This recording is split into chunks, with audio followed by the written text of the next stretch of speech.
लेकिन साथ ही साथ हमने अपने फिस्कल डेफिसिट को कंट्रोल करने के लिए 4.9% इस साल रखा है और अगले साल उसको हम 4.5% पर लेकर आएंगे।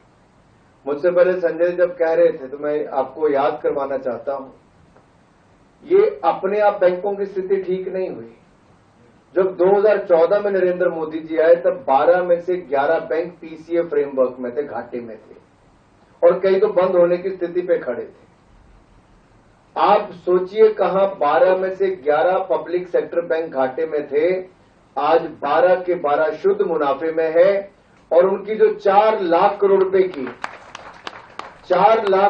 की जो उनकी पूरी मार्केट कैप थी, आज वो बढ़कर 17 लाख करोड़ रुपए से ज्यादा हो गई और शुद्ध मुनाफा उनका साल का 36,000 करोड़ से बढ़कर 1.5 लाख करोड़ रुपया सालाना मुनाफा उनका हो गया है। केवल एसबीआई बैंक का मुनाफा ही 60,000 करोड़ रुपया पहुंच गया। ये बड़ा बदलाव है।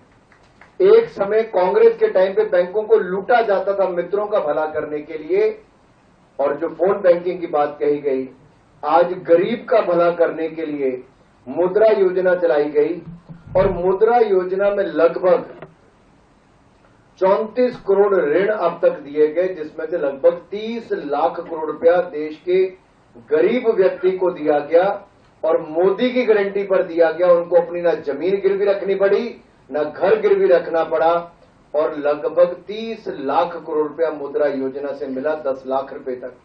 अब उसको बढ़ाकर भी 10 लाख की लिमिट को 20 लाख रुपए इस बार कर दिया गया है। किसी को कोई गारंटी नहीं देनी पड़ेगी, 20 लाख उसको भी कर दिया।